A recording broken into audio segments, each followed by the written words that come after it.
అన్న నమస్తే. నమస్తే. వెల్కమ్ టు సిగ్నేచర్ స్టూడియో అన్న. నా బాగున్నారన్నా? బాగున్నా. చెప్పండి అన్న. ఇప్పటి బీఆర్ఎస్ పార్టీ ఒకప్పుడు టీఆర్ఎస్ పార్టీ. ఆ టీఆర్ఎస్ పార్టీకి మీరు నామకరణం చేసినారు అంటుంటారు కదా పదే పదే. అది ఎలా జరిగింది? మీకు కేసీఆర్కి ఎక్కడ ఆ సన్నిహిత్యం ఆ స్నేహం కుదిరిందన్న? తెలంగాణ రాష్ట్ర సాధన అనేది ఒక పార్టీ ద్వారా, ఒక జెండా ద్వారా, ఒక భావజాలంతో ఉన్న వ్యక్తుల ద్వారా వచ్చింది కాదు. ఇది ఏదో కేసీఆర్ తోటి ప్రారంభమైంది కాదు, ఇన్నయ్యతో ప్రారంభమైంది కాదు, లేకపోతే మనం ఏదైతే మలి దశ చివరి దశగా చెప్పబడే వాళ్ళతోటి ప్రారంభమైంది కాదు. తెలంగాణ రాష్ట్ర సాధన అనేది కానీ తెలంగాణ రాష్ట్ర ఏర్పాటుకు సంబంధించి ఏదైతే ఉందో ఇది దాదాపుగా కొన్ని దశాబ్దాల తరబడి ఉన్నటువంటి ఒక ఆకాంక్ష. ఇది ఓకే. నిజాం పాలన ఉన్నప్పుడు కానీ, నిజాం పాలన తదనంతరం కానీ మనందరికీ తెలుసు, నిజాం పాలన ముగింపు తర్వాత దాదాపుగా ఒక సంవత్సరం తర్వాత మొట్టమొదటి 15 ఆగస్టు జరుపుకున్నటువంటి ప్రాంతం కూడా ఇదే. దాని తర్వాత 1953లో హైదరాబాద్ స్టేట్గా కర్ణాటక, మహారాష్ట్ర ప్రాంతాలతో కలిపి హైదరాబాద్ స్టేట్ పరిపాలన కొనసాగింది. అప్పుడు మనం ఒక స్టేటు, ఒక అసెంబ్లీ, ఒక సెక్రటేరియటు, ఒక ముఖ్యమంత్రి, ఒక క్యాబినెట్, ఇట్లా 3 సంవత్సరాలు రాష్ట్రంగా కొనసాగిన తర్వాత భాషా ప్రయుక్త రాష్ట్రాల పేరుతోటి ఏదైతే ఆ రోజు నెహ్రూ గారి నాయకత్వంలో నూతన రాష్ట్రాల ఏర్పాటు జరిగినాయో అందులో భాగంగా ఆంధ్ర వాళ్ళు చేసినటువంటి కుట్రలో భాగంగా, వాళ్ళు చేసిన మోసంలో భాగంగా, వాళ్ళు చేసినటువంటి రహస్య ఒప్పందాల్లో భాగంగా ఒక స్టేట్గా ఉన్నటువంటి ఒక ప్రాంతం ఇంకొక స్టేట్గా ఉన్నటువంటి ప్రాంతంతో మర్జి కావాల్సిన పరిస్థితి, విలీనం కావాల్సిన పరిస్థితి వచ్చింది. అట్లా ఆంధ్రప్రదేశ్కి అవతరణ చెందినప్పటి నుంచి మొదలుకుంటే 2014 29వ రాష్ట్రంగా పార్లమెంటు అంటే లోక్సభ, రాజ్యసభలో తీర్మానమయ్యి రాష్ట్రపతి గారి చేత గెజిట్ విడుదలైన తర్వాత వరకు ఇది సుదీర్ఘకాలం కొనసాగినటువంటి ఒక ఉద్యమ ప్రస్థానం. ఇది నా వల్లనో కేసీఆర్ వల్లనో ప్రారంభమైందని చెప్పుకోకుండా ఆ ప్రస్థానంలో, ఆ క్రమంలో, ఆ బాటలో, ఆ నేపథ్యంలో మేము మా పాత్ర పోషించడం. అంతేగాని దీంట్లో టీఆర్ఎస్ గొప్పతనము, లేకపోతే కేసీఆర్ గొప్పతనము, లేకపోతే ఇన్నయ్య లాంటి వాళ్ళ గొప్పతనం అని మనం చెప్పుకుంటే అది చరిత్రను మనం వక్రీకరించినట్టు అవుతుంది, చరిత్రను వక్రీకరించినట్టు అవుతుంది, చరిత్రను హేళన చేసినట్టు అవుతుంది. మొట్టమొదటిగా ఉద్యమ ప్రస్థానంలో మా పాత్రను మేము పోషించడము. ఆ పోషించే క్రమంలో 1999 నుంచి అంటే 97లో ప్రారంభమైన మలిదశ ఉద్యమం భువనగిరి కేంద్రంగా ఏదైతే బెల్లి లలిత ప్రస్థానం మనం మాట్లాడుకుంటామో అక్కడి నుంచి మొదలుకుంటే 99లో ఒక రాజకీయ పార్టీగా ప్రస్థానం ప్రారంభిస్తేనే ఆర్టికల్ 3A ప్రకారము మనం రాష్ట్రాల ఏర్పాటు, నూతన రాష్ట్రాల ఏర్పాటు జరుగుతుందని ఏదైతే రాజ్యాంగంలో డాక్టర్ బాబాసాహెబ్ అంబేద్కర్ గారు ప్రతిపాదన చేసిందో దాన్ని దృష్టిలో పెట్టుకొని ఉద్యమాలు, పోరాటాలు, త్యాగాలు వీటితో పాటు పార్లమెంటు వేదికగా మన ఒత్తిడి తీసుకురావడానికి కావాల్సినటువంటి ఒక రాజకీయ నేపథ్యం, ఒక రాజకీయ పార్టీ ఉండాలనే దాంతో అప్పటికే అలిగి, లేకపోతే దివాలు పడి, లేకపోతే చంద్రబాబు చేసిన మోసం వల్ల బాధపడుతూ ఉన్నటువంటి కేసీఆర్ తెలంగాణ గురించి నేను ముందుకు వస్తానని అనడం, వీటన్నిటి క్రమంలో 99లో ప్రారంభమైన ప్రయాణం 2001 ఏప్రిల్ 27కి ఈ గులాబీ జెండాని రెపరెపలాడించి కొండ లక్ష్మణ్ బాపూజీ గారు ఇచ్చిన జలదృశ్యంలో ట్యాంకుబండ్ విగ్రహాల సాక్షిగా టీఆర్ఎస్ని అక్కడ అనౌన్స్ చేయడం కానీ అసలు ఆ పేరు ఎట్లా వచ్చిందన్న మీకు ఆ థాట్? టీఆర్ఎస్ మీరే పదే పదే చెప్తుంటారు కదా నేనే నామకరణం చేసినది తెలంగాణ రాష్ట్ర సమితి అని. మీరు ఎలా వచ్చింది అది మీకు? అంటే ఏమైనా అప్పటికి ఇంకా చాలా ఆప్షన్స్ ఉండేనా? అంటే తెలంగాణ ప్రజా సమితి 69లో ప్రారంభమైంది, మనందరికీ తెలుసు. తర్వాత 72లో కాంగ్రెస్లో విలీనం అయిపోయింది. అట్లా ఆ విధంగా ద్రోహం చేయబడ్డటువంటి ఆ ప్రస్థానం గుర్తుంటుంది. కాబట్టి తెలంగాణ ప్రజా సమితి అనేది ఏదైతే ఉందో తెలంగాణ రాష్ట్ర సమితి నామకరణం చేస్తే అది ఆల్రెడీ పాపులర్ నేమ్, అది పీపుల్లో ఆల్రెడీ ఉన్నటువంటి నేమ్ కాబట్టి మనం రాష్ట్ర సమితి అని పెడదామని జస్ట్ ఒక మధ్యలో ఒక వర్డ్ చేంజ్ చేస్తే సరిపోతుంది అనే ఉద్దేశంతో ఈజీగా ప్రొనౌన్స్ చేసుకోవచ్చు. 3 అక్షరాలతోటి కూడిన నేమ్ ఉంటుంది అనే దాంతో తెలంగాణ రాష్ట్ర సమితి, తెలంగాణ ఐడెంటిటీ వస్తుంది, రాష్ట్రం అనే ఒక నినాదం బహిర్గతమవుతుంటుంది. సరే, సమితి అంటే ఒక కూటమిలాగా ఉంటుంది. ఈ విధంగా తెలంగాణ రాష్ట్ర సమితిని ఆ రోజు నామకరణం చేయడం జరిగింది. 2000 అది ఆల్రెడీ 2000 సంవత్సరంలోనే దీన్ని నామకరణం చేసినాం. అట్లే మరి పార్టీకి జెండా ఎట్లా కూడా చర్చ వచ్చింది. జెండా వచ్చినప్పుడు చాలా పార్టీలకి జెండాల మీద అనేక రకాల లోగోలు ఉంటాయి.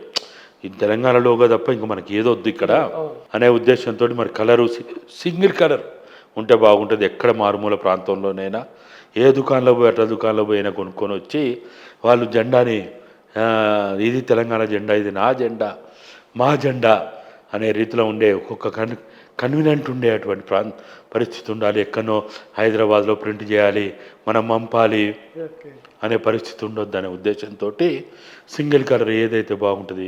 అప్పటికి చాలా ఉన్నాయి. అప్పటికి గ్రీన్ ఉంది, లేకపోతే ఎల్లో ఉంది, లేకపోతే బిఎస్పికి ఉన్న కలర్ ఉంది. ఇట్లా అనేక కలర్లు సింగిల్ కలర్ అవన్నీ. కానీ అవి కాకుండా ఉండే కలర్ ఏదంటే దాంట్లో కూడా మీదే ముఖ్య పాత్ర.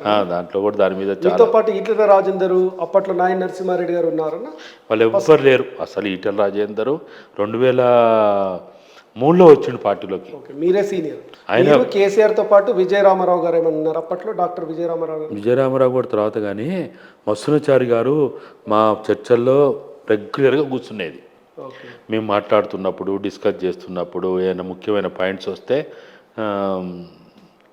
కేసీఆర్ చెప్పేది రాయండి, చారి గారు రిజిస్ట్రేషన్లో మీ పేరు ఏమైనా ఉంటుందా? మా పేరు పెట్టలేము మేము, ఎందుకంటే మా పేరు పెడితే అప్పటికి నా మీద కేసులు ఉన్నాయి, టెక్నికల్గా ప్రాబ్లమ్స్ వస్తాయి, వేరే నేపథ్యం ఉంది కాబట్టి. వర్కింగ్ ప్రెసిడెంట్గా ఏమైనా పనిచేశారని అప్పట్లో? పార్టీ కార్యదర్శిగా, జనరల్ సెక్రటరీ, ప్రధాన కార్యదర్శి మీరు. ఓకే. అయితే విషయం ఏంటంటే ఒక్క నిమిషం మనం కొద్దిగా వెనకకి వెళ్దాం. Flash back. చాలామంది మా ఆడియన్స్కి, వ్యూవర్స్కి మీ ఫ్లాష్ బ్యాక్ కూడా గురించి కావాలి. అసలు గాదే ఇన్న అనే వ్యక్తి తన జీవిత ప్రయాణం ఎక్కడి నుంచి స్టార్ట్ అయిందంటే, విద్యార్థి దశలో అతడు మా నక్సలైట్గా అడవిలోకి వెళ్ళిండు. ఏది మన పీపుల్స్ వార్ కదా మీరు పనిచేసింది, పీపుల్స్ వార్ దగ్గరలో పనిచేస్తారు కదా. అసలు మీరు విద్యార్థి దశలో ఈ నక్సలైట్కి ప్రభావితం అంటే కావడానికి ఎలాంటి కారణాలు మీకు ప్రేరేపించినాయినా? అంటే మొదటిగా చెప్పుకోవాలంటే నేను చిన్నప్పటి నుంచి కూడా ఒక సామాజిక సేవలో ఉండాలి, ప్రజల పట్ల ఒక గురుతర బాధ్యతతో ఉండాలి, నా జీవితాన్ని ప్రజలకు అంకితం చేయాలని. అంటే నేను మిషనరీలో, మా కుటుంబం క్రిస్టియన్ ఫ్యామిలీ కాబట్టి ఆ ప్రీస్టులు, తర్వాత నన్సు, వాళ్ళ పరిధిలో ప్రైమరీ స్కూల్లో నేను అక్కడే చదువుకోవడం వల్ల వాళ్ళ యొక్క సిన్సియారిటీ, వాళ్ళ కమిట్మెంటు, వాళ్ళ పెళ్ళిళ్ళు చేసుకోకుండా వాళ్ళ యొక్క జీవితాన్ని త్యాగాలు చేసి ప్రజల కోసం పనిచేసేది, ఇవన్నీ కూడా నన్ను బాగా ఇన్స్పైర్ చేసింది. అట్లా ప్రారంభమైనటువంటి ఆలోచన ఏదైతే నా మెదడులో పడ్డదో, ఆ తర్వాత నేను అదే 10th వరకు ఆ ట్రైనింగ్లో కూడా పోయి, అంటే బైబిల్ ట్రైనింగ్, ఆ ట్రైనింగ్ ప్రీస్ట్ కావాల ట్రైనింగ్లో పోయి, ఎందుకో అదంతా నిజాయితీకి నిలువుటద్దంగా కనపడలే. ఏదో మాటలకి చేతలకి తేడా ఉంది ఇక్కడ. మనం చదువుకునే దానికినో ఆచరణకి ఏదో కొంత తేడా కనపడుతుందనే దాంతో మళ్ళీ నేను అక్కడ వాళ్ళని ప్రొటెస్ట్ చేయడం, నిరసన తెలిపిన తర్వాత నన్ను అక్కడి నుంచి మళ్ళీ వాళ్ళు ఎల్లగొట్టడం తర్వాత నేను ఇంటర్మీడియట్ సికేఎం కాలేజ్ స్టార్ట్ అయింది. ప్రొటెస్ట్ చేయడం అక్కడి నుంచే. నేను మొదటి నుంచి నమ్మేది ఏంటంటే ఆచరణకి మాటలకి తేడా ఉండొద్దు. కొద్ది తేడా ఉంటే పర్వాలేదు, కానీ మాటలు కోటలు దాటి, మాటలు చాలా గొప్పగా చెప్పి, నీతి మాటలు చెప్పి, అసలు ఇక ఎవరు ఊహించని మాటలు చెప్పి ఆచరణ ఏమో చాలా చాలా గందరగోళం, హీనాతీనంగా ఉంటే దానికి అర్థం లేదు. ఆ విధమైనటువంటి జీవితంలో ప్రారంభించిన తర్వాత అక్కడ ఇంటర్మీడియట్ పోయిన తర్వాత అక్కడ అప్పటికే వరవరావు సారు, వరంగల్లో వరవరావు సారు, జీవన్ కుమారు, తర్వాత పీపుల్స్ వార్ పార్టీలో పోయి చనిపోయిన మన శంకర్ లింగమూర్తి సారు, ఇప్పుడు టీచర్గా రిటైర్ అయిన గంగాధర్ సారు, జీవన్ కుమార్, ఇట్లా అనేక మంది ఆ కాలేజీలో ఈ లెఫ్ట్ భావజాలంతో కూడిన వాళ్ళు ఉండడం, వాళ్ళ సింపుల్ లైఫ్ చూడడం, వాళ్ళ ఆచరణ చూడడం, వాళ్ళు స్టూడెంట్స్ పట్ల వాళ్ళ కన్సర్న్ చూసినప్పుడు కొంత అట్రాక్షన్ అయింది. తర్వాత నా వెతుకులాటలో ఏది ఏమైనా ప్రజల కోసం బతకాలి, సమాజంలో నా పాత్ర నేను పోషించాలి అనే దాంతో మిలిటరీలో పోదాం అనుకున్నా. ఎయిర్ ఫోర్స్లో పోయినా. ఇక్కడనే బేగంపేటలో వచ్చి ఎయిర్ ఫోర్స్ అకాడమీలో నేను అప్లై చేసి అక్కడ సెలెక్ట్ అయినా. అన్న. సెలెక్ట్ అయితే అప్పుడు ఏమైందంటే అనుకోకుండా నేను అడ్రస్ ఇంటికి తీయడం వల్ల ఓకే నా అపాయింట్మెంట్ లెటర్ ఇంటికి పోయింది. ఓకే ఇంటికి పోతే మా నాయన అది చూసి అరే మన ఇంట్లోనే 10 మంది జీతగాళ్ళు ఉన్నారు, 60 మంది కూలోళ్ళు పనిచేస్తారు రోజు, నువ్వేంద్ర ఎక్కడ నువ్వు పోయి జీతం చేసుడు, నువ్వు మంచిగా బైపీసీ చదివి డాక్టర్ కావాలని మేము అనుకుంటే నాకు ఒక్కనికే ఒక వంట మనిషి, నేను ఉండడానికి ఒక రూము నా ఒక్కనికే, ఎవరితోటి సంబంధం లేదు. ఏ సంవత్సరం? వరంగల్లో 79, 80, 81 ఆ ప్రాంతం. అప్పుడు మీ ఏజ్ 18 ఉంటుందన్న? 17, 18, 10th అయిపోగానే కదా. అప్పటికి అట్లా నేను చెప్పకుండానే పోయి అప్లై చేయడం, నాకు ఏదో ఒక తపన, ఏది ఏమైనా సరే నేను నా కోసం నేను బతకొద్దు, సమాజం కోసం బతకాలి అనేది బలంగా నాలో నాటుకుపోయినటువంటి వెతుకులాటలో ఫస్ట్ చర్చ్ అనుకున్నాం, చర్చ్ ప్రీస్ట్ ద్వారా అనుకున్నాం, తర్వాత ఏదో సైన్యంలో పోయి ఏదో చేయాలి, దేశం కోసం ఏదో చేయాలని అది అనుకున్నాం, అది కాలేదు. ఆ వెతుకులాటలో అప్పుడు ఈ లెఫ్ట్ భావజాలంతో కూడినటువంటి మార్క్స్, లెనిన్, మావో ఆలోచన విధానంతో కూడిన భావజాలం అక్కడ డిస్కషన్లో అవన్నీ అట్రాక్ట్ కావడం, అట్లా ఇక ఆ ప్రయాణం అట్లా ప్రారంభం. చదువు కంటిన్యూ అవుతుందా అప్పటికి? అంటే ఇంటరు డిగ్రీలు అంత చేసి నేను డిగ్రీ ఫైనల్ ఇయర్లో ఇక డిస్కంటిన్యూ, అంటే అక్కడ ఉండలేని పరిస్థితి అయిపోయింది, పోలీసులు అరెస్టులు, జైళ్ళు ఇవన్నీ అయిపోయిన తర్వాత ఇక నేను అంటే రాయలసీమ ఫస్ట్ వరంగల్లోనే పోయిన తర్వాత సిద్దిపేట ప్రాంతానికి పోయిన తర్వాత హైదరాబాద్ ఉస్మానియా యూనివర్సిటీలో కొద్ది రోజులు ఆర్గనైజర్ పనిచేసిన, 82లో ఉస్మానియాలో పనిచేసిన. దాని తర్వాత అక్కడి నుంచి ఇక్కడ కూడా ఉండలేదు.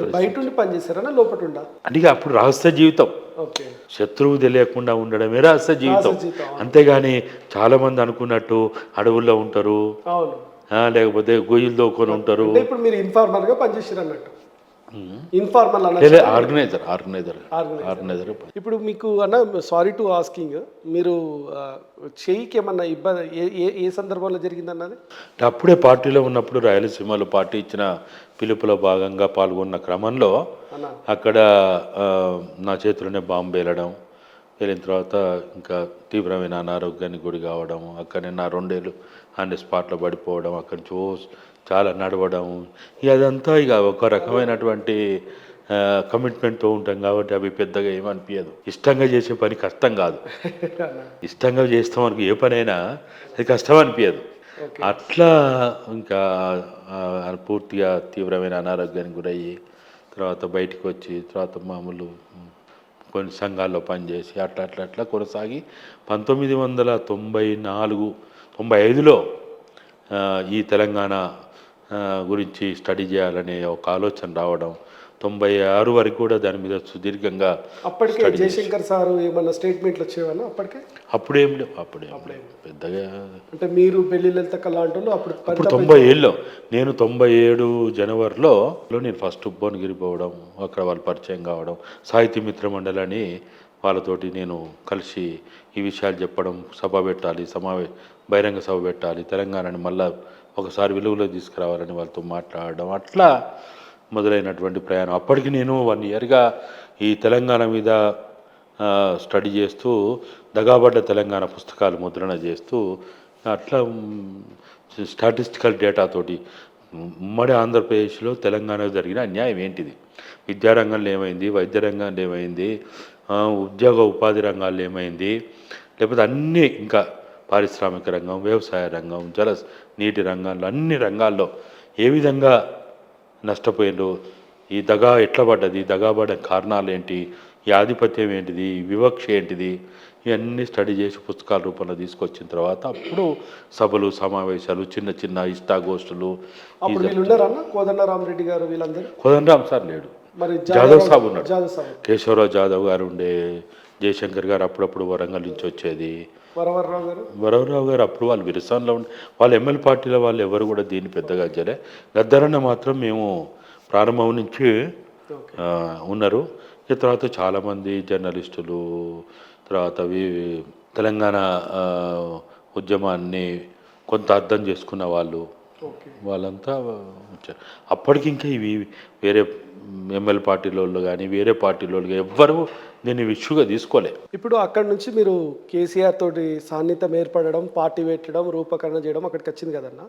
మరి మీరు కేసీఆర్ ఇంత సన్నిహితంగా మెలిగిన మీరు, మీ మధ్యన మీ స్నేహము ఎక్కడ జరిగిందన్న? రాను రాను చెడడం ఏం లేదు. మరి ఎందుకంటే 2014 ప్రభుత్వం వచ్చినప్పుడు గాదెన్నయ్య గారు లేరు కదన్న. పార్టీకి నామకరణం చేసిన వ్యక్తి, పార్టీ జెండాను రూపకరణ చేసిన వ్యక్తి, సమాలోచన చేసిన వ్యక్తి, అత్యంత సన్నిహితంగా జనరల్ సెక్రటరీ, పార్టీ ఏర్పడినప్పుడు జనరల్ సెక్రటరీగా ఉన్న వ్యక్తి, 2014లో ప్రభుత్వం ఏర్పడినప్పుడు అత్యంత ప్రాధాన్యత ఉన్న వ్యక్తి అతను ఉండాలి కదా. ఏమైందంటారు? ఏం జరిగింది? అంటే ఒకటేమో నాకు మొదటి నుంచి కూడా ఏంటంటే ఈ పదవుల్లో ఉండడం నాకెందుకో ఒక రకంగా కష్టం అనిపించేది. ఓకే, కానీ కంటెస్ట్ చేసిరన్న మీరు వరంగల్లో? అంటే మేము ఏదో నామకే వాస్తే అట్లా ఉండాలని కాబట్టి చేసినాం, కానీ ఎప్పుడు కూడా ఎమ్మెల్యేలు అయ్యి, ఎంపీలు అయ్యి, లేకపోతే మంత్రులు అయ్యి, నాకు అట్ట 2004లో కూడా కేసీఆర్ ఒత్తిడి చేసిండు హనుమకొండ సీటు తీసుకోమని. ఇప్పుడు ఏదైతే వరంగల్ వెస్ట్ సీటు పేరు చేంజ్ అయిందో అది తీసుకోమని కూడా ఒత్తిడి చేసిండు. 2009లో కూడా అడిగిండ్రు. అండ్ నాకు అప్పుడైనా ఇప్పుడైనా ఎప్పుడు కూడా ఏంటంటే మనం ఈ పదవుల్లో పోయి పదవుల సీట్లో కూర్చొని దానికంటే ప్రజల్లో ఉండి ఇంకా ఎక్కువ చేద్దాం, మనం ప్రశ్నించే గొంతుకగా ఉందాం, మంత్రసాని పాత్ర పోషిద్దాం అనేది నేను ఎప్పుడు కోరుకునేవాడిని. 2014 గవర్నమెంట్ ఫామ్ అవుతున్నప్పుడు మీరు ఉన్నారా అన్న? నన్ను అడిగిండ్రు వాళ్ళు, అప్పుడు కూడా అడిగిండ్రు. అప్పటికి మీకు స్నేహం ఉందా? ఉంది, ఎప్పటికి ఉంటుంది, ఎందుకు లేదన్న. 2011 నుంచి 2014 చాలా క్రియాశీలకం కదా. ఆ టైంలో మీరు కేసీఆర్ తోటే ఉన్నారా అని? ఉన్నా ఎందుకు? ప్రతి పార్టీ యొక్క ప్రతి కార్యాచరణ, ఉద్యమ కార్యాచరణలో మీరు ఉన్నారు. అంటే నేను ప్రత్యక్ష నిర్మాణంలో లేను, పార్టీ నిర్మాణం లేను, కానీ ఎప్పుడైనా ఏదైనా అవసరం వస్తే ఎట్లా చేద్దాం ఏంటిది. ఇప్పుడు 2009లో అయిపోయిన తర్వాత 2010లో మొత్తం బై ఎలక్షన్ పోయి అందరు ఓడిపోయి ఆగమాగం అయినప్పుడు, రాజశేఖర రెడ్డి గారు చనిపోకముందు అయినప్పుడు మళ్ళీ కలుసుకొని ఆపదల్లో ఉన్నప్పుడు, సంక్షోభంలో ఉన్నప్పుడు కలిసి మాట్లాడుకునేది.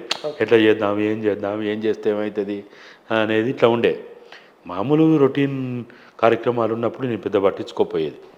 వాళ్ళ పని వాళ్ళు చేసుకొని వాళ్ళ ప్రభుత్వం వచ్చిన తర్వాత పిలుపు వచ్చిందన్న కేసీఆర్ నుంచి మీకు? వచ్చిందా?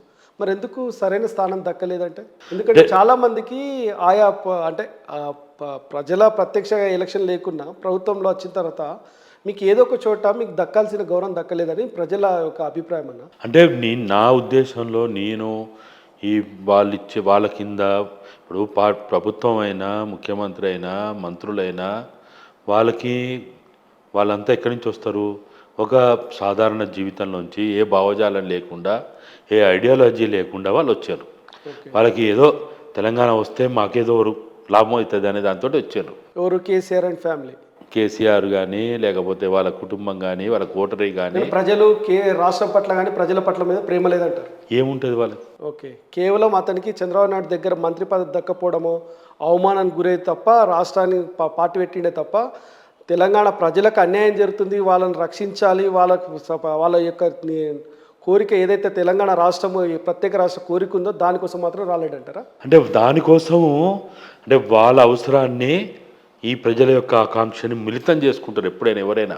ఓకే, ప్రజల ఆకాంక్షలు ఉంటాయి, ప్రజల అవసరాలు ఉంటాయి, ప్రజల డిమాండ్లు ఉంటాయి. ఈ డిమాండ్లని వేదికగా చేసుకొని వాళ్ళ కోరికలు తీర్చుకోవడానికి వస్తారు. ఏ పాలకుడైనా అంతే, ఏ పార్టీ అయినా, ఏ పాలకుడైనా, అది కేసీఆర్ అయినా అంతే. తెలంగాణ బాపు అవ్వడు కదన్న, మరి ఎట్లయితాడు? ఎవరనమన్నారు?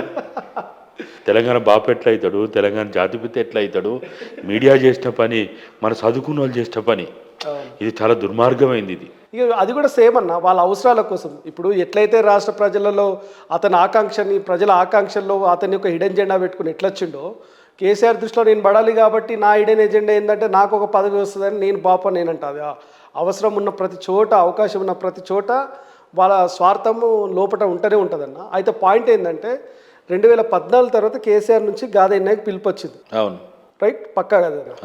మరి ఎక్కడ చెడిందన్న? 2014 తర్వాత గాదెన్న పలుమార్లు స్టేట్మెంట్ ఇచ్చాడు, ఏది దొర పోకడాల మీద అని. మరి ఎక్కడ చెడిందంటారు? చెడడం ఏం లేదు, ఇప్పుడు లేదు, అప్పుడు లేదు, ఎప్పుడు లేదు. చాలాసార్లు మీరు నెగిటివ్ స్టేట్మెంట్ కేసీఆర్ మీద. ఎప్పుడు కూడా నాకు వ్యక్తి శత్రువు కాదు, ఆయన విధి విధానాలే నాకు శత్రువు. ఆయన పాలనా విధానాలే శత్రువు. ఎందుకు వచ్చారన్న? పోయి కూర్చొని మాట్లాడుకోవచ్చు కదా. మేము మాట్లాడిన 2014లో చాలా ప్రయత్నం చేసినాం. ఓకే, నాకు పరిచయం ఉన్న మంత్రుల ద్వారా, ఎమ్మెల్యేల ద్వారా. మీకు మంత్రులతో ఏమవసరం అన్న? పార్టీకి గతంలో జనరల్ సెక్రటరీ కదా, రెండో వ్యక్తే కదా మీరు, మీకు డైరెక్ట్ యాక్సెస్ దొరకలేదంట. ఆయనకి ఎట్లుంటుందంటే, మనం ఇప్పుడు పోయి ఆయన అన్నది ఆయన చేసేది మనం వద్దంటాం అనుకుంటే అన్న కలవకుండా ఏదో ఒక రకంగా తప్పించుకుంటాడు. ఓకే ఆ పని ఉంది అంటాడు, ఈ పని ఉంది అంటాడు, ఆ బిజీ అంటాడు, ఈ బిజీ అంటాడు, ఇట్లా తప్పించుకుంటాడు. ఓకే మా సమయంలో మనకు కూడా కొన్నిసార్లు ఏమో కరెక్టే కదా, బిజీ ఉన్నాడు కదా, దీనికంటే అది ఎక్కువ ముఖ్యం కదా అన్నట్టు మనకు కూడా అనిపిస్తుంది. ముఖ్యమంత్రి ఎప్పుడు కలవలేడన్న నేను కలవాలి బిఫోర్ ముఖ్యమంత్రి మీరు కలిసి మందు తాగేవాళ్ళు కలిసి మంది ఎప్పుడు తాగలి నేను, ఆయన తాగుతాడు అతను రోజు తాగే అలవాటు ఉందంట కదా ఆయన గంటల కొద్ది తాగుతాడు, కూర్చుంటాం మేము గంటల కొద్ది. తాగేటప్పుడు మీరు కూర్చున్నారన్న అతనితో పాటు చాలా సార్లు కొన్ని వేల. ఎట్లుంటదన్న తాగినప్పుడు అతను ఎట్లా మాట్లాడతాడు, ఎట్లుంటది అతని బిహేవియర్? అంటే ఇక ఆయనకి కొన్ని ఎమోషన్స్ ఉంటాయి, ఓకే కొన్ని హిడెన్ ఎజెండాలు ఉంటాయి. ఆ హిడెన్ ఎజెండాలు కానీ ఎమోషన్స్ కానీ ఆ తాగినప్పుడు తన్నుకు వస్తాయి కదా, ఓకే తన్నుకు వచ్చినప్పుడు బయటపడతారు. ఓకే ఆయనలో ఉన్న కోపం కావచ్చు, సంతోషం కావచ్చు, బాధ కావచ్చు, కుటుంబస్తుల మీద కావచ్చు, బయట వాళ్ళ మీద కావచ్చు, ఇంకా ఎవరి మీదైనా కానీ ఇది అది అని ఉండదు. అవి లోపల ఉన్నది ఊకోదు కదా, తన్నుకు వస్తుంటుంది. చాలా మంది అంటుంటారు అన్న కేసీఆర్ ఎవరు చెప్పినా వినడు, విన్నట్టు నటిస్తాడు తప్ప అతని సొంత నిర్ణయమే ఫైనల్ అంటారు. నిజమేనది? అట్లేం లేదు, అందరి ఆలోచన నిర్ణయాలు తీసుకుంటాడా? ఐ మీన్ అందరి యొక్క ఒపీనియన్ అడుగుతాడా? అన్నీ వింటాడు, అన్నిటి కలిపి తన ఆలోచనగా బయటికి చెప్తాడు. ఓకే మేము ఒక్కొక్క రోజు రాత్రి అన్న 8-9 గంటలకు కూర్చుంటారు. ఒక్కోసారి 2 అవుతుంది, 3 అవుతుంది, మాట్లాడుకుంటూ చర్చించుకుంటూ నడుస్తుంటుంది. ఓకే అవునన్నది కాదంటాడు, కాదన్నది అవునంటాడు. ఓకే మన మన కడుపులో ఉన్నదంతా బయటికి ఎక్కేదాకా మాట్లాడిస్తాడు. ఇవన్నీ మనం ఏమనుకుంటాం, అరే ఎంత చెప్పినా ఏం లేదు, మూర్ఖుడు, ఈయనకి తెలివి లేదు, ఈయనకి అసలు వినే స్వభావం లేదు, నేర్చుకునే స్వభావం లేదు అనుకుంటాం మనం. ఓకే తెల్లారి 12 గంటలకల్లా మళ్ళీ పొద్దుగాల లంచ్ బ్రేక్ఫాస్ట్ చేయడు ఆయన, దాదాపు బ్రేక్ఫాస్ట్ చేయడు. లంచ్ టైంకి అందరూ వస్తారు, వచ్చినప్పుడు కూర్చుని టేబుల్ కాడ రాత్రి మనం ఏదైతే చెప్పినామో అన్న అది తన మాటలుగా అందరి ముందు చెప్తాడు. ఓకే అప్పుడు ఆడ కూర్చొని మనం పిచ్చోళ్ళు అయిపోవాలా. అరే రాత్రి తెల్లారి దాకా మాట్లాడితే నో చెప్పిన వ్యక్తి కాదు కాదు తప్పు తప్పు అన్నాడు. ఇప్పుడేమో దాన్ని చాలా అందంగా ఓకే చాలా తీర్చిదిద్ది తన మాటల్లో తన స్టైల్లో చెప్తాడు అన్నట్టు. అతనికి ఎవరైనా ఇష్టమైన వ్యక్తి ఎవరు ఉన్నారన్న? పదే పదే మీద ఎప్పుడైనా సంబోధించిన వ్యక్తి, ఇష్టమైన వ్యక్తి, నచ్చని వ్యక్తి ఈ రాష్ట్రంలో పొలిటికల్గా? ఆయనకి నేను అనుకుంటా శాశ్వత శత్రువులు లేరు, శాశ్వత మిత్రులు లేరు. ఓకే మాటిస్తే ఎట్లుంటుందన్న కేసీఆర్ మాటిస్తే? కొన్ని సందర్భాల్లో నిలుపుకోవడానికి ప్రయత్నం చేస్తాడు. మరి ఎందుకన్నా గాదే ఎన్నయ్యకి అన్యాయం జరిగింది? అన్యాయం ఎక్కడిది? నేను వద్దాను. ఎందుకన్నా మీకు కనీస ప్రభుత్వంలో 10 ఏళ్ళ 9.5 సంవత్సరాలు ఈ రాష్ట్ర ప్రభుత్వం బీఆర్ఎస్ పాలించింది కదా, గాదే ఎన్నకు గౌరవం దక్కలేదు ప్రజలు అంటున్నారన్నా. మీరు ఒప్పుకోకపోతే అది మీకు ఇంకోలా అనుకోవాల్సి వస్తుంది. ఎందుకంటే సరైన స్థానం దొరకలేదంటారు. పదే పదే మీరు మీడియా ముందు వచ్చి మాట్లాడారు కూడా. అంటే నేను ఎప్పుడైనా ఆయనని అడిగేది ఒక్కటే, ప్రతిసారి కూడా నా పదవి గురించి చర్చ వద్దు. ఉద్యమకారులకి, అమరవీరుల కుటుంబాలకి ఫస్ట్ ప్రయారిటీ ఇచ్చి, టాప్ ప్రయారిటీ ఇచ్చి పనిచేయమని పదే పదే అడిగినాం. అదేదో తూతూ మంత్రం లెక్క 2014 అసెంబ్లీ మొదటి సమావేశాల్లోనే ఏదో ఒక జీవో తీసి చాలా దాని మీద ఎన్ని మాటలు చెప్పిండో, ఇట్లా చేస్తాం, అట్లా చేస్తాం, అది చేస్తాం, ఇది చేస్తాం, మా డైలాగులు కొడతాడు కదా, వాళ్ళ కాళ్ళకి ముళ్ళిరుగుతా నా పంటితోటి తీస్తా అని చెప్తాడు. ఇట్లా డైలాగులు చాలా కొట్టాడు. ఎలక్షన్ టైం కొడతాడు, బయట కొడతాడు, అంతటా కొడుతూనే ఉంటాడు. అయితే మేము ఏం చెప్పినామంటే కేసీఆర్కి ఎప్పుడు చెప్పినా, నీ మాటలు కోటలు దాటొద్దు, నీ ఆచరణ కావాలి మాకు, నీ మాటలు ఎవరికి కావాలి, ఇదే మా పంచాయతీ. ఎప్పుడు నువ్వు ఆ పని చేయి, మేము నీ గురించి గొప్పగా బయట చెప్తాం. నేను ఆఖరికి ప్రయత్నాలు చేసి కాదనుకున్నప్పుడు 2 బహిరంగ లేఖలు రాసిన 2015లో. మల్లన్న సాగర్ మీద వీళ్ళెవ్వరు మాట్లాడినప్పుడు, గజ్వెల్లో ఈవెన్ కోదండరాం రమ్మంటే కూడా రానప్పుడు, ఏ పార్టీ రానప్పుడు కూడా మేము అక్కడ పోయి గజ్వెల్లో మీటింగ్ పెట్టినాం మల్లన్న సాగర్ మీద. తర్వాత కాంగ్రెస్ వచ్చింది, వాళ్ళు వచ్చారు, వీళ్ళు వచ్చారు. కానీ ఇట్లా ఒకవైపు ఆయనని, ఆ ప్రభుత్వాన్ని ఆయనని సక్రమ మార్గంలో పెట్టడానికి ప్రయత్నం చేస్తూ, ఇంకోవైపు చేస్తున్న తప్పులను విమర్శిస్తూ, ఇక్కడ ఇందిరా పార్కు ఎత్తేసినప్పుడు, ధర్నా చౌక్ ఎత్తేసినప్పుడు మనమే కదా కొట్లాడింది. ఎవరు వచ్చింది? ఏ పార్టీ వచ్చింది? ఏ పార్టీ రాలే కదా. ఎందుకన్నా అలాంటి స్వభావం ఏర్పరచుకున్నాడు? ధర్నా చౌక్ ఎత్తేయడం ఎందుకట్లా? ఎవడో చెప్తాడు ధర్నాలు అవసరం లేదు, నిరసనలు అవసరం లేదు, తెలంగాణ వచ్చింది, ధర్నాలకు అవసరం ఏంది, ఇట్లా ఎవడో గాలి కబురు చెప్తాడు. ఆయన కూడా ఇప్పుడు ఆయన మాట్లాడతాడు కదా, నన్ను మించిన నక్సలైట్ ఎవరు, నన్ను మించిన పౌర హక్కుల నాయకుడు ఎవరు, అవును ఆ? అవును. నన్ను మించిన గాంధీ ఎవడు, నన్ను మించిన అంబేద్కర్ ఎవరు, ఇటువంటి డైలాగులు అన్నీ బాగా ఆయనకి ఇప్పుడు ఆయన ఉన్నది ఎవరన్నా ఇట్లా డైలాగ్ చెప్పేది ఎవరు అతని దగ్గర? ఇప్పుడు మీరు మీకంటే పెద్ద ఉద్యమకారుడు ప్రజా జీవితంలో ఉన్న వ్యక్తి ఎవరు లేరు నాకు తెలుసు అతని పక్కన. అంటే వి ప్రకాష్ లాంటి వాళ్ళు సలహాలు తీసుకుంటాడా? ఆయన ఎవ్వడు సలహాలు తీసుకోడు, ఓకే. అన్నీ వింటాడు.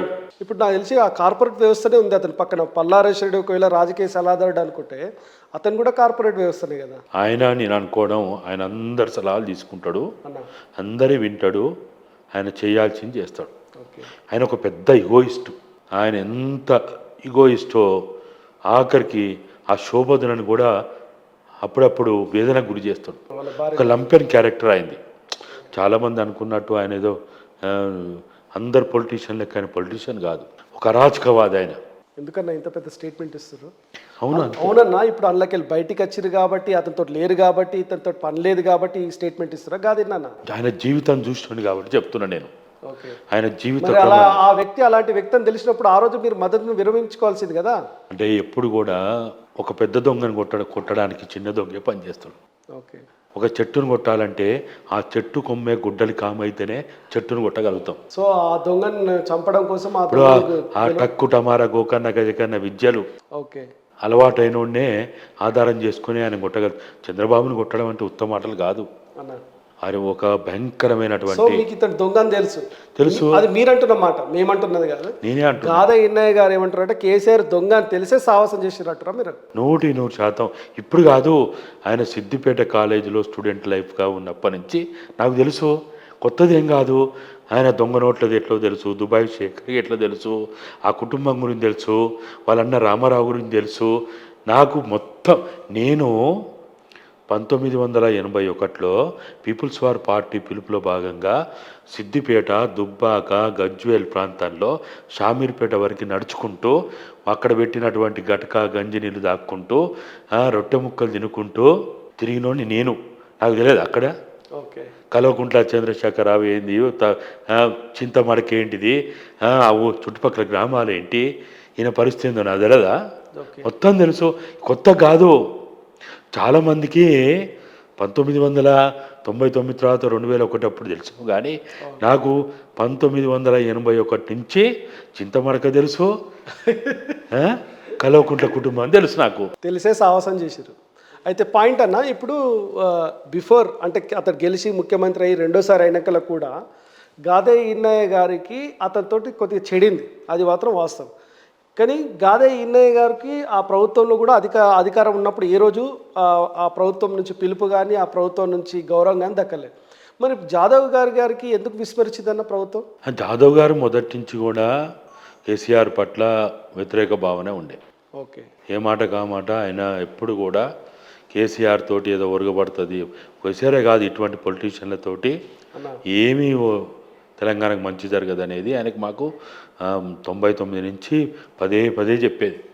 పార్టీ పెట్టినప్పుడు కూడా మమ్మల్ని మీరు తప్పు చేస్తున్నారని కూడా మమ్మల్ని అన్నాడు. కాకపోతే మా ఉద్దేశం ఒక్కటే, మనం ఎమ్మెల్యే పార్టీ రాజకీయాలతోటో, ఉద్యమ రాజకీయాలతోటో, లేకపోతే విప్లవ రాజకీయాలతోటో మనము తెలంగాణ రాష్ట్రాన్ని తీసుకురాలేము. కాబట్టి ఈ సాదాసీదా పార్లమెంటు రాజకీయాలతో కూడినటువంటి చేసుకుంటూ ఒక ప్రజాస్వామ్యయుతమైనటువంటి తెలంగాణ ఆవిష్కరించుకోవాలనేది మాకున్న అవగాహన. అంతేగాని దీంతో పెను మార్పులు వస్తాయి, భూమి లేని వాళ్ళందరికీ భూములు వస్తాయి, మొత్తం సమానత్వం వస్తుంది, సామాజిక న్యాయం వస్తుంది, సమసమాజం వస్తుంది అనే భావన మొదటి నుంచి లేదు.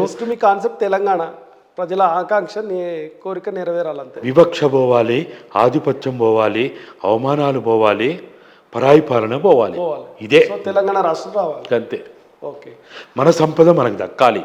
ఇక్కడ ఎక్కడన్నా గద్దర్ పాత్ర ఎక్కడ ఉండేదన్న అతను? ఎందుకంటే అప్పట్లో మొన్న చనిపోయడానికంటే ముందు వరకు కూడా అతని ఎలక్షన్కు ఆపోజిట్ ఉండే. ఎక్కడ కూడా కేవలం తుపాకీ తూట ద్వారానో లేదంటే ప్రజా పోరాటాల ద్వారానే తెలంగాణ రాష్ట్రం వస్తుంది తప్ప ఈ ఓటింగ్ ద్వారానో ఎలక్షన్ ఓటింగ్ ద్వారా రాష్ట్రం రాదని నమ్మే వ్యక్తి అతను. మీతో పాటు సాహసం చేసిండన్న కేసీఆర్ గారితో ఎప్పుడైనా? 97లో భువనగిరి సదస్సు కీలక పాత్ర గద్దరన్నదే. ఓకే. గద్దరన్న కీలక పాత్ర పోషించింది కాబట్టి 8-9 తేదీల్లో మార్చు 19 97 అన్న భువనగిరి సదస్సు అయిపోయిన నెల రోజుల్లోపే ఏప్రిల్ 6వ తేదీ నాడు ఆయన మీద కాల్పులు చేశారు. ఆయన మీద కాల్పులు జరగడానికి ప్రధాన కారణం ఆయన తెలంగాణ గురించి నేను అనుకుంటా మొత్తం తెలంగాణ అన్ని విషయాలని ఒక పాటలో పెట్టి పాట రాసింది మొట్టమొదటి పాట ఆయనదే. గద్దరన్న నా తల్లి తెలంగాణ అనే పాట, ఓకే. అమ్మా నా తెలంగాణ అనే పాట. వీళ్ళిద్దరికి ఎట్లుండేదన్న కేసీఆర్ గారికి గద్దర్ గారికి ఎట్లుండేది సావాసం? ఇక్కడ ఆయన వాళ్ళకేం సావాలి డే వన్ నుంచి, ఎందుకంటే ఇద్దరు ఒకే సిద్దిపేట చెందిన వాళ్ళు కదా. వాళ్ళకి ఎప్పుడు లేదు.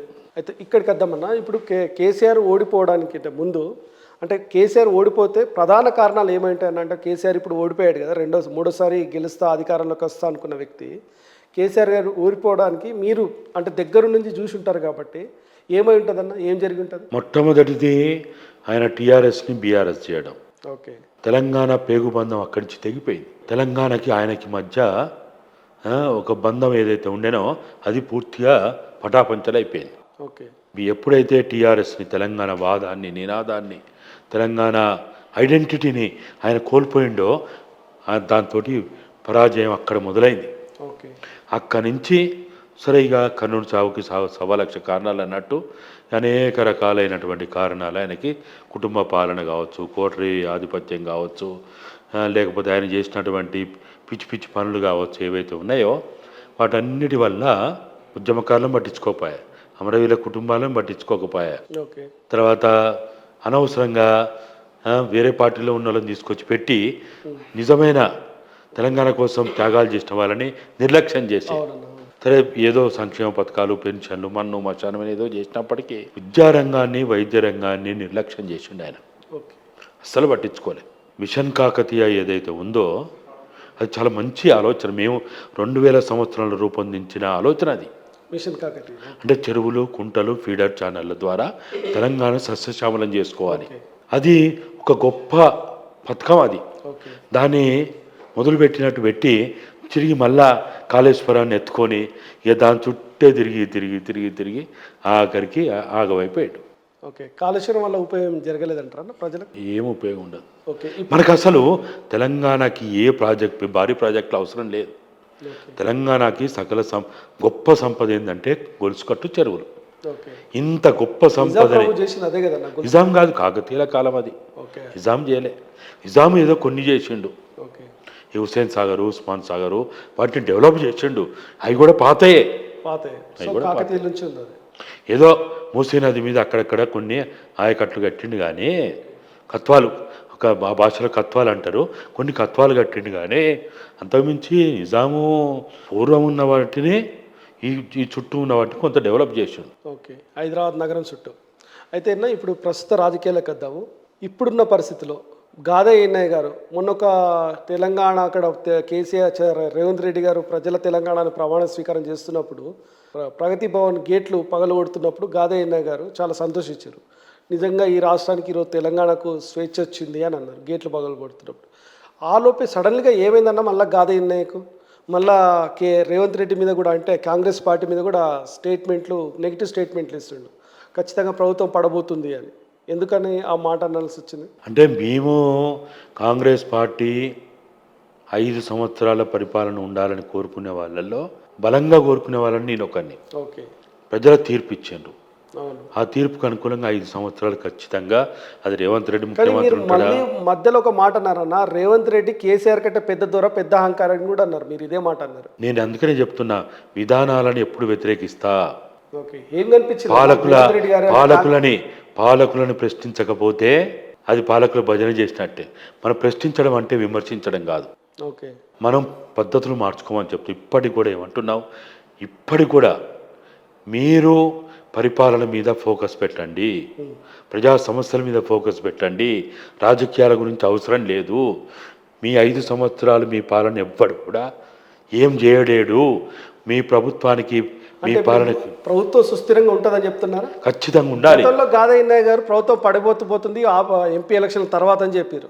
మళ్ళీ గవర్నమెంట్ బీఆర్ఎస్ రాబోతుంది అని చెప్పారు. ఇదే గాదయ్య అన్నారు కానీ మళ్ళీ ఈరోజు సుస్థిరంగా ఉండబోతుంది అని చెప్తున్నారు. ఈ మధ్యన ఏం జరిగింటారన్న? మేము చెప్పింది ఏంటంటే, మోడీ, అమిత్ షాలు వాళ్ళ చరిత్ర ఆధారంగా చూసుకున్నప్పుడు ఎన్నికల్లో గినక కేంద్రంలో వాళ్ళు బలంగా, వాళ్ళు మళ్ళీ సుస్థిరమైనటువంటి ఎన్డీఏ కాకుండా, సంకీర్ణం కాకుండా బీజేపీ ఆ 272 దాటి వాళ్ళ ప్రభుత్వం వస్తే మాత్రం రేవంత్ రెడ్డి మనుగడ లేదు అని ఆ రోజు చెప్పినా ఈ రోజు కూడా చెప్పిన. ఈ 272 రాలేదు, 230 వరకు ఆగిపోయింది కాబట్టే ఈ సంకీర్ణ ప్రభుత్వం వచ్చింది కాబట్టే బతికి బట్టగట్టగలుగుతున్నాడు.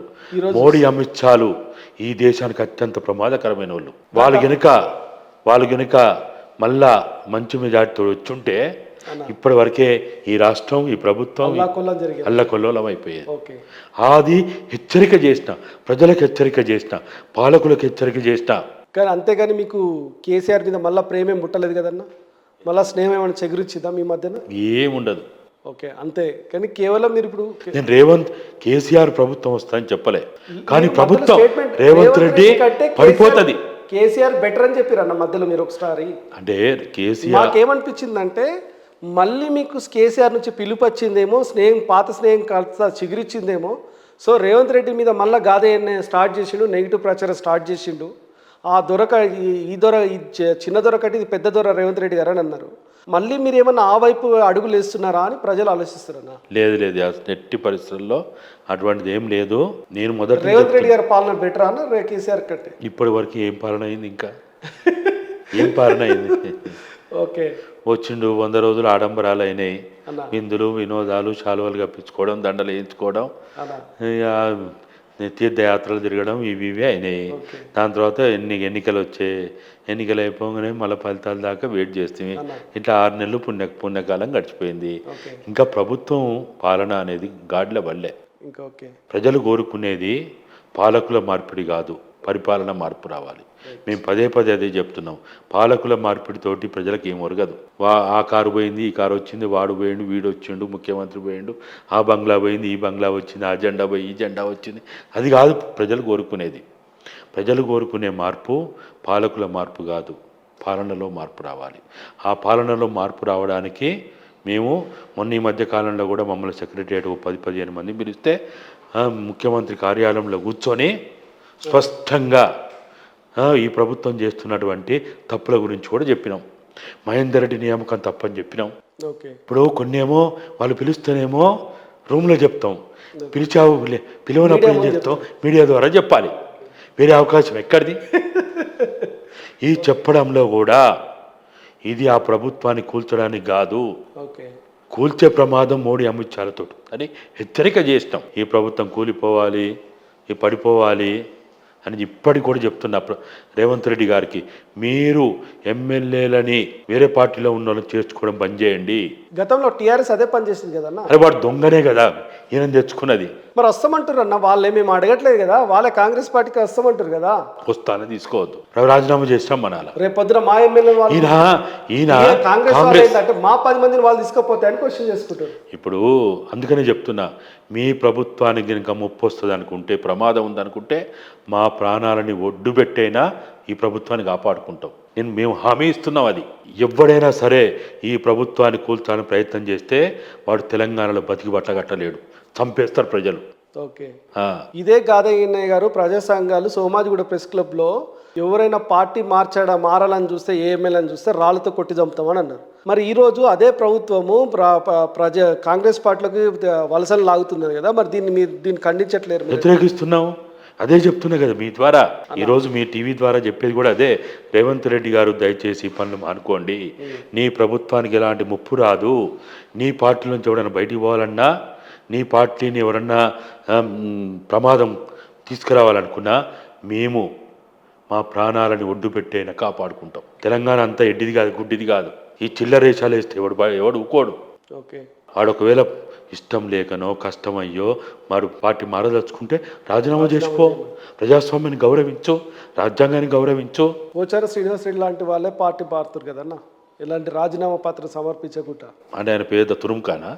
దొంగలు వాళ్ళు. అలీబాబా 40 దొంగల కథ లెక్క వీళ్ళు. మాజీ స్పీకర్ అయితే రెడ్డి గారు ఆయన గొప్ప కావచ్చు, ఎవరికి గొప్ప? ఆయన భార్యకు గొప్ప కావచ్చు, పిల్లలకు గొప్ప కావచ్చు, కానీ ప్రజాస్వామ్యానికి ఏమైనా ఆయన గొప్పనా? రాజ్యాంగానికి ఏమైనా గొప్పనా? మరి మీలాంటి వాళ్ళు ప్రజా జీవితంలో ఉండాలన్నా మీరు శాసన చట్టాలు ఎక్కడ చేయబడితే అక్కడ ఉండాలి. ప్రజా పోరాటం ఉండడం వల్ల ఏమవుతుందంటే మీ వాయిస్ తగ్గుతుంది, అదే మా బాధ. అంటే ప్రశ్నించే గొంతులు ఎప్పుడైనా కానీ నిలకడగా ఉండాలి. ఓకే. ఇప్పుడు మంత్రసాని పాత్ర మంత్రసాని పోషించాలి. మంత్రసాని ఆ పాత్రను వదిలిపెట్టి ఓకే. నేను తల్లిగానే ఉంటా అంటే నడవదు. నడవాలి. ఈ సమాజంలో అంటే కొంతమందికి కొన్ని పనులు ఇష్టం అవుతాయి, అందరికీ అన్ని ఇష్టం కాకపోవచ్చు. నాలాంటి వాని యొక్క స్వభావం ప్రకారము మనం ఏమీ ఎవరిని అదే పని పట్టుకొని మనం విమర్శిస్తలేము. మనం ఇప్పుడు ఇచ్చే సూచనలు సలహాలు వాళ్ళ ప్రభుత్వం సుస్థిరంగా ఉండడానికి ఇస్తున్నాం. కొంతమంది ఏమనుకుంటారంటే ఊక తిడుతూనే ఉంటారు వీళ్ళు, విమర్శిస్తూనే ఉంటారు వీళ్ళు, వీళ్ళకి ఎవరు నచ్చరని అనుకుంటారు. అట్లా కాదు. ఆ ప్రభుత్వం మీరు 4 కాలాల పాటు చరిత్రలో తల ఎత్తుకొని తిరిగేటట్టు మీరు ఉండాలని కోరుకుంటూ సలహాలు ఇస్తున్నాం. సూపర్ అన్న, మీ సలహాలు కూడా రేవంత్ రెడ్డి గారు వినాలని పాటించాలని కోరుకుంటున్నాను. ఇప్పుడు కేసీఆర్ గారి పరిస్థితి ఎట్లుండబోతుందన్న? ఆయన గనుక నేను పదే పదే చెప్తున్నాను, 3 అంశాలు ఆయన ముందు ఆయన దగ్గర వాళ్ళ ద్వారా పంపిన మీడియా ద్వారా చెప్తున్నా. ఫస్ట్ నెంబర్ 1 బీఆర్ఎస్ను రద్దు చేసి టీఆర్ఎస్ చేయాలి. ఓకే. అది ఎలక్షన్ కమిషన్ 3 years ఏమో పీరియడ్ ఉంటుందట. అంత అబద్ధం, అంత అవుతుంది.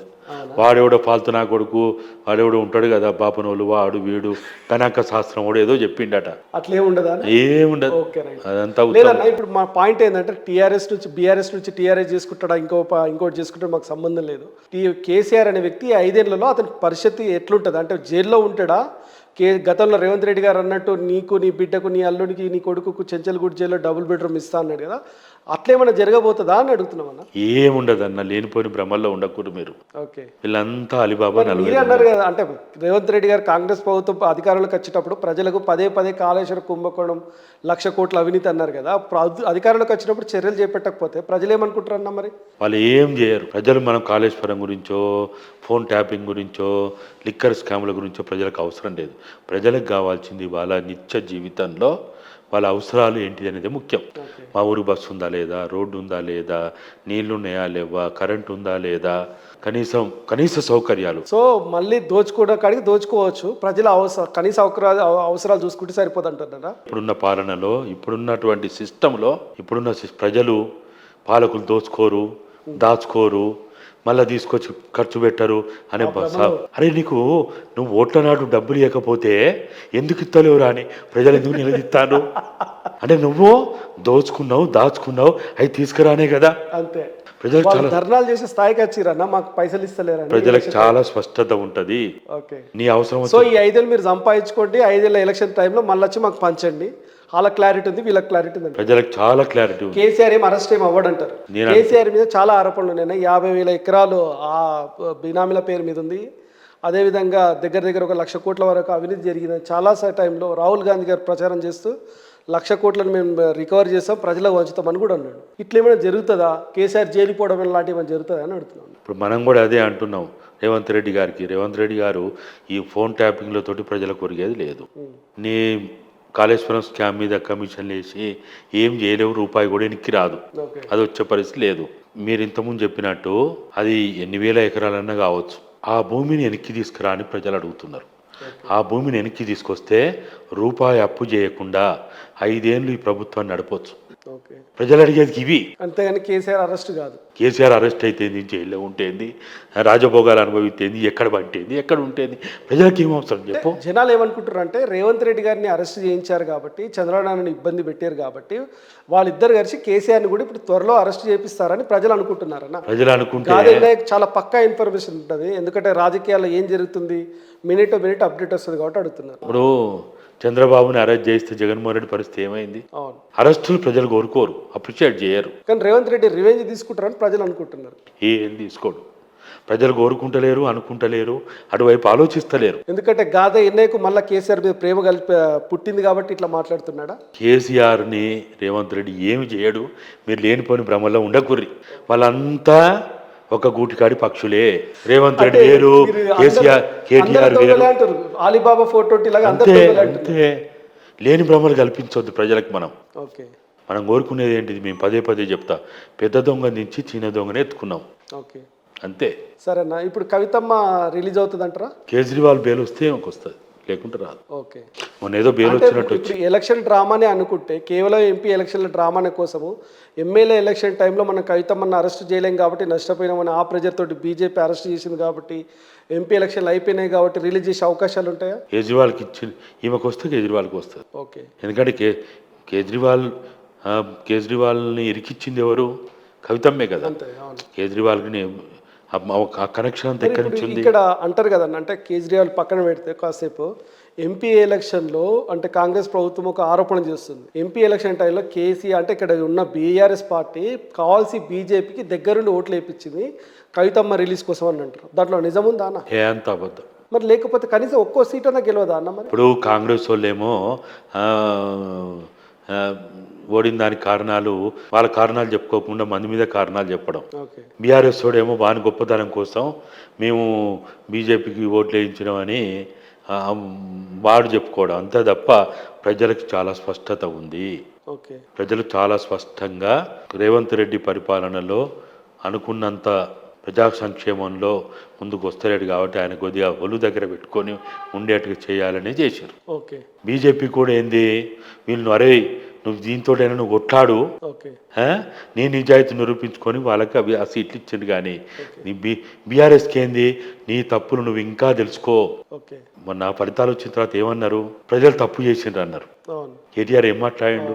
అంత అహంకారం ఉండదు ఎప్పుడు. ఎమ్మెల్యే ఎలక్షన్ టైంలో కేటీఆర్ కూడా గ్రామాల్లో మాకు చాలా యువకులకు పని పాట లేకుండా ఫోన్లలో బిజీ ఉండి మాకు అన్యాయం జరిగింది యూట్యూబ్ ఛానల్ ద్వారా అని చెప్పి. కాబట్టి వీటన్నిటి వల్ల ఏంటంటే ఇప్పుడున్న పరిస్థితులలో బీజేపీ అయినా కాంగ్రెస్ బీఆర్ఎస్ మళ్ళా కేసీఆర్ మళ్ళా ఏమైనా ఆయనకి రాజకీయ జీవితం ఇక్కడ మళ్ళీ ప్రారంభం కావాలంటే ఫస్ట్ బీఆర్ఎస్ను రద్దు చేసి టీఆర్ఎస్ చేయాలి.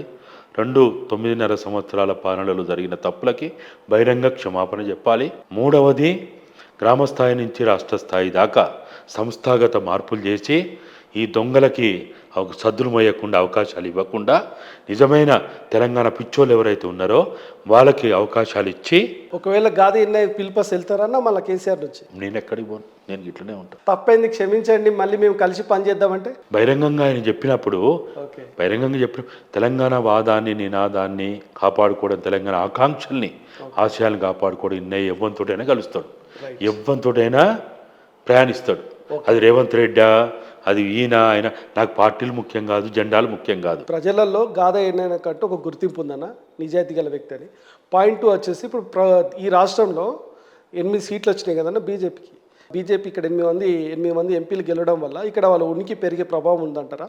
వాళ్ళ యొక్క ప్రభావం కానీ ఓట్లు పెరిగే నెక్స్ట్ వచ్చే 5 ఏళ్ళ తర్వాత వాళ్ళు ఇంకా సెకండ్ ప్లేస్ బీఆర్ఎస్ పోయి మళ్ళీ బీజేపీ ఇక్కడ ఫైట్ చేసే స్థాయికి వస్తుంది అంటున్నా? అంటే బీజేపీ ఎదుగుదల మొత్తంగా కూడా బీఆర్ఎస్ మీద ఆధారపడి ఉంది, కొంత కాంగ్రెస్ మీద ఆధారపడి ఉంది. కాంగ్రెస్ తప్పులు చేయకుండా ఉండడం, ప్రజలకు ఇచ్చిన వాగ్దానాలను నిలబెట్టుకోవడానికి ప్రయత్నం చేయడం. రెండవది బీఆర్ఎస్ ఇప్పుడు నేను చెప్పిన 3 అంశాలలో మార్పులు చేసుకొని ఇంకా బుద్ధి తెచ్చుకొని చేసిన తప్పులు ఒప్పుకొని ఈ కుటుంబ నాయకత్వం, కుటుంబ యొక్క ఇన్వాల్వ్మెంట్ లేకుండా చేస్తే మాత్రం బీజేపీకి ఇక్కడ మనుగడ ఉండదు. వీళ్ళ తప్పులే వాళ్ళకి శ్రీరామ రక్ష. ఓకే. జీవన్ రెడ్డి గారు అన్న, ఇప్పుడు ప్రజెంట్ నడుస్తున్న సిచ్యువేషన్లో జీవన్ రెడ్డి గారు నెక్స్ట్ స్టెప్ ఏమై ఉంటుంది అన్నారా? ఐ మీన్ అతడు ఇప్పుడు మళ్ళీ రాజీనామా చేసే అవకాశాలు ఏమైనా ఉంటాయా? చెప్తూ మధ్యలో ఒక మాట అన్నాడు, నా కేసీఆర్ అత్యంత సన్నిహితుడు మిత్రుడు కూడా అంటున్నారు. అంటే నాకు తెలిసిన జీవన్ రెడ్డి గారు ఏదైతే ఉన్నాడో ఇప్పటి నుంచి కాదు, నాకు ఆయన లాయర్గా ఉన్నప్పుడు పౌర హక్కుల సంఘంలో సభ్యుడు ఆయన. అప్పటి నుంచి నాకు తెలుసు. జగిత్యాల ఉద్యమంలో పెనేసుకుపోయినోడు ఆయన. జగిత్యాల చైత్రయాత్రలో ఆయన తన పాత్రను పోషించిండు ఆయన. అప్పటి నుంచి మొదలుకుంటే ఆయన తన ఐడెంటిటీని కాపాడుకుంటూ మిగతా రాజకీయ నాయకులు లెక్క కాకుండా ఒక భిన్నమైన రాజకీయ క్షేత్రంలో ప్రయాణం చేసిండు. ఏ పాత్రలో ఉన్నప్పటికీ, ఏ హోదాలో ఉన్నప్పటికీ తనకంటూ ఒక ఐడెంటిటీని కాపాడుకుంటూ వచ్చిండు. ఇప్పుడున్న నాకు దాదాపు ఎమ్మెల్యే ఎన్నికలైన తర్వాత కూడా చాలాసార్లు మాట్లాడిండు నాతోటి ఫోన్లో.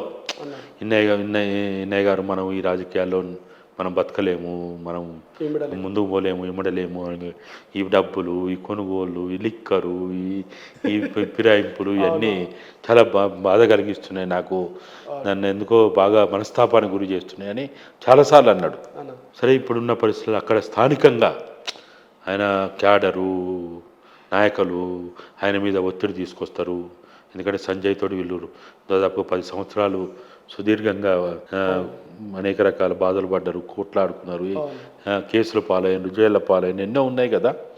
ఇప్పుడున్న పరిస్థితుల్లో ఇట్లా జరగడం ఆయనకు బాగా బాధ కలిగించింది. నేను అనుకోవడం వెంటనే మళ్ళీ ఏదో ఆయన మనసు మార్చుకొని వస్తాడని అయితే అనుకోను. ఒకవేళ ఢిల్లీ వాళ్ళు కనుక జోక్యం చేసుకొని ఆయనకి విలువ, ఆయన మనస్తాపం గురైన అంశాలను ప్రాతిపదిక చేసుకొని ఆయనకి ఏమన్నా, నువ్వు ఏ అంశాల ప్రాతిపదికనైతే మనస్తాపానికి గురైనవో, నీ క్యాడర్ కావచ్చు, నీ నాయకులు కావచ్చు, వాళ్ళకి ఏ ప్రాబ్లం రాదు అని భరోసా ఇస్తే అప్పుడు ఏమన్నా ఆయన మళ్ళీ తిరిగి ఆలోచిస్తాడేమో. కానీ అదర్వైజ్ ఆయన చాలా మొండోడు, ఆయన చాలా గట్టి నిర్ణయాలు తీసుకుంటాడు.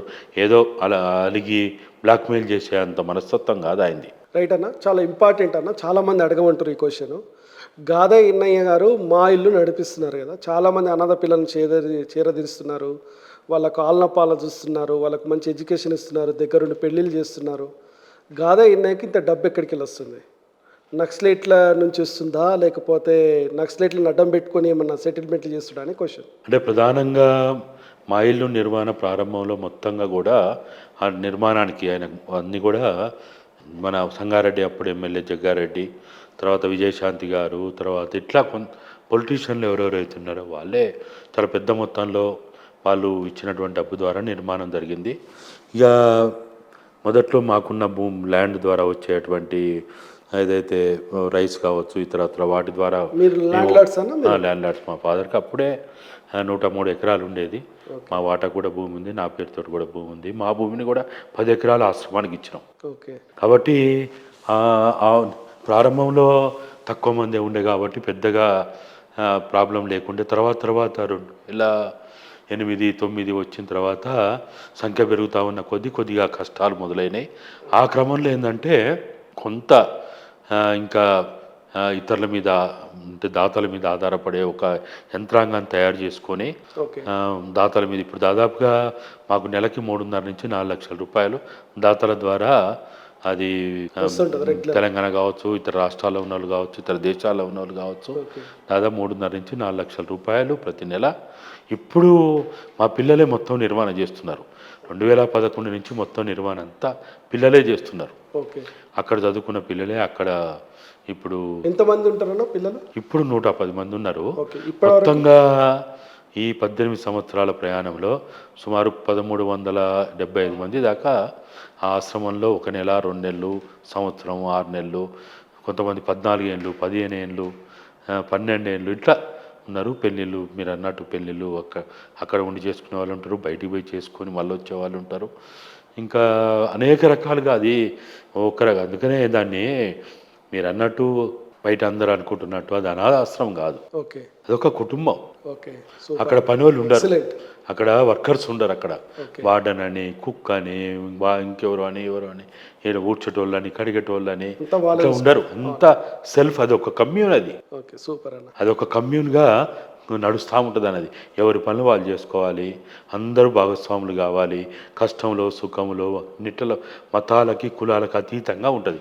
అన్ని పండుగలు చేస్తారు, అన్ని కులాల మతాలు, అన్ని మతాల పండుగలు చేస్తారు. ఒక్క మతం పండుగని లేదు, అన్నీ చేస్తారు. అక్కడ ఏ విగ్రహం ఉండదు, అంటే ఏ రకమైన ఫోటోలు ఉండవు. అది క్రిస్తువులది ఉండదు, ముస్లింలది ఉండదు, హిందువులది ఉండదు, ఏది ఉండదు అన్నట్టు. ఇట్లా అది నిర్వహణ జరుగుతూ ఉంటుంది. ఈ క్రమంలో చాలామంది చాలా రకాలుగా సాయం చేసే వాళ్ళు ఉంటారు. ఒక్కరని కాదు, ఆడ బర్త్డేలు చేసుకుంటారు, డెత్ సెరమనీలు చేసుకుంటారు. విదేశాల్లో ఉన్న వాళ్ళు కూడా అక్కడ ఉండి కూడా బర్త్డేలు, డెత్ సెరమనీలకి డబ్బులు పంపిస్తారు. సుమారు నెలకి దాదాపుగా 15 రోజులు ఇటువంటి బర్త్డేలని, డెత్ సెరమనీలని, ఇంకేదో అని ఏదో అని దాంతో 15 రోజులు ఫుడ్ అంతా అట్లనే గడిచిపోతుంది. మిగతా 15 రోజులు మాకు నెలకి సుమారు 10 క్వింటాల నుంచి 15 క్వింటాలు మా పక్క విలేజే తోట రవీందర్ అని, ఆయన ప్రతి నెల మాకు 10 క్వింటాల నుంచి 15 క్వింటాలు అవసరం కొద్దీ బియ్యం ఇప్పిస్తాడు. బుక్స్ ఇస్తారు, పెన్సిల్ ఇస్తారు, పెన్నులు ఇస్తారు, బట్టలు ఇస్తారు. మా దగ్గర బట్టలు వచ్చేప్పుడు చూడండి. మా ఇల్లు పెట్టాలని కోరిక ఎందుకు వచ్చిందంట? మీకు ఏమైనా కోరిక ఉండేదా? ఆలోచన ఎందుకు వచ్చిందని? అంటే నేను జైల్లో ఉన్నప్పుడైనా, లేకపోతే నా జీవితంలో చాలా సందర్భాలు చూసినప్పుడు, ఈ తల్లిదండ్రులు దగ్గర పెరిగినటువంటి పిల్లలు, తల్లిదండ్రులు కోల్పోయిన వాళ్ళు చాలా కమిట్మెంట్తో ఉంటారు, చాలా పట్టుదలగా ఉంటారు. దేశ చరిత్రలో మీరు చూడండి, ప్రపంచ చరిత్రలో గొప్ప వ్యక్తులందరూ తల్లిదండ్రులు లేని వాళ్ళే, అవును అనాథలుగా ముద్రపడ్డ వాళ్ళే, లేకపోతే తల్లిదండ్రులు దూరమైన వాళ్ళే. అవును ఆ చరిత్ర అంతా స్టడీ చేసినప్పుడు ఇటువంటి వాళ్ళలో ఏదో శక్తి ఉంది అవును అనేది నేను వివిధ సందర్భాల్లో దాదాపుగా నేను డిఫరెంట్ టైమ్స్లో ఒక 2 సంవత్సరాలు జైళ్ళల్లో ఉండుంటా. ముషిరాబాద్ జైలు కావచ్చు, చెంచలగూడ కావచ్చు, చెర్లపల్లి కావచ్చు, వరంగల్ జైలు కావచ్చు, అనేక జైళ్ళల్లో ఉన్నప్పుడు కూడా ఇక్కడ చిన్న కేసుల్లో వచ్చేవాళ్ళు. ఏదో చిన్న దొంగతనాలు వాళ్ళందరూ 90% తల్లిదండ్రులు లేని వాళ్ళే. ఇవన్నీ చూసినప్పుడు ఏదో ఒక శక్తి వీళ్ళలో ఉంది అనేది ఆ భావనతోటి సరిగా మా ఇల్లు పెట్టాల్సి వచ్చింది. సంతోషం అన్న. ఫైనల్గా గాదా ఇన్నయ్య గారికి తీరని కోరిక, లైఫ్లో ఈ కోరిక ఒకటి ఏదైనా ఉందా అన్న మీకు? అంటే తీరని కోరిక అంటే ఒకటేమో నేను అనాథ అనే భావన లేని సమాజం ఏర్పడాలి. ఓకే నేను అనాథను అనే భావన ఉండొద్దు ఎవరికి. ఓకే ఆ భావన లేనటువంటి ఒక రాజ్య వ్యవస్థ రావాలి. ఓకే వృద్ధాప్యంలో ఉన్న వాళ్ళు కావచ్చు, చిన్నపిల్లలు కావచ్చు, దివ్యాంగులు కావచ్చు, లేకపోతే భర్తను కోల్పోయిన భార్యలు కావచ్చు, తల్లిదండ్రులు కోల్పోయిన పిల్లలు కావచ్చు, లేకపోతే భార్యను కోల్పోయిన భర్త కావచ్చు, ఎవరైనా కావచ్చు, ఆస్తి ఉన్నోళ్ళైనా ఆస్తి లేనోళ్ళైనా నేను అనాథను అన్న. అనే భావన లేనటువంటి ఒక రాజ్య వ్యవస్థ రావాలి. సూపర్ అన్న. అట్లనే తెలంగాణ ఒక స్వప్నం, ఒక కళ, ఒక ఆశయం, ఒక ఆకాంక్ష. తెలంగాణ ఏదైతే సుదీర్ఘకాలం తెలంగాణని ఒక గొప్పగా మనం ఏదైతే ఊహించుకున్నామో, దాన్ని ఆచరణలో పెట్టాలనుకున్నామో, అన్న ఒక సామాజిక తెలంగాణ, ఒక ప్రజా తెలంగాణ, సంపద కాపాడుకుని ఈ సంపదని 10 కాలాల పాటు మన పూర్వీకులు ఏదైతే సంపదను కాపాడి మనకి ఇచ్చిండో, మనం కూడా ఈ సంపదను కాపాడి భవిష్యత్ తరాలకి మనం ఇచ్చేలాగుండే అటువంటి ఒక తెలంగాణ, ఆ స్వప్నం నెరవేరాలనేది ఈ 2 కోరికలు తప్ప వేరే ఏం లేదు. అన్న ఫైనల్గా ఒక ర్యాపిడ్ క్వశ్చన్స్ అన్న, ఒక 1 word ఆన్సర్ చెప్పాలి. కేసీఆర్ గారు. కేసీఆర్ ఒక టక్కు డమారా గోకర్ణ గజకర్ణ విద్యలతోటి ఉన్న వ్యక్తి. Okay. YS Rajasekhara Reddy. YS Rajasekhara Reddy మాట ఇచ్చిందంటే నిలబెట్టుకోవడానికి ప్రయత్నం చేసేటువంటి వ్యక్తి. చంద్రబాబు నాయుడు గారు. ఆయన ఒక నరరూప రాక్షసుడు. ఓకే. కోదండరామరెడ్డి. కోదండరాంకి పెద్దగా ఏమి చెప్పుకోదగ్గ విలువలు ఏమి లేవు ఆయనకి. ఓకే. రేవంత్ రెడ్డి గారు. రేవంత్ రెడ్డి సేమ్ కేసీఆర్కి అన్నో తమ్ముడో అవుతాడు. పాశం యాదగిరి. యాదన్న ఒక లైబ్రరీ, ఆయన ఒక గ్రంథం. ఆయనకి తెలిసినంత చరిత్ర, ముఖ్యంగా హైదరాబాద్ గురించి నేను అనుకుంటా ఎవరు లేరు. జీవన్ రెడ్డి గారు. జీవన్ రెడ్డి గారు ఒక నిబద్ధత కలిగిన, ఈ కాలానికి సరిపోని రాజకీయవేత్త. ఓకే. కేటీఆర్. కేటీఆర్ గురించి మనం చెప్పుకుంటే మనకు అవమానం. కవితమ్మ.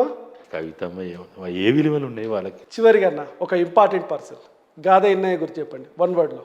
గాదా ఇన్నయ్య ఒక సాధారణ వ్యక్తిగా బతకాలి, చివరి రోజుల వరకు, తుది శ్వాస వరకు చెడిపోకుండా, ఎవరికి లొంగకుండా బతకాలని కోరుకునే వ్యక్తి. సూపర్. థ్యాంక్ యూ అన్న. మా స్టూడియోకి వచ్చి మీ యొక్క విలువైన సమయాన్ని కేటాయించి మా వ్యూవర్స్ కోసం అద్భుతమైన సందేశాన్ని ఇచ్చినందుకు థ్యాంక్ యూ సో మచ్.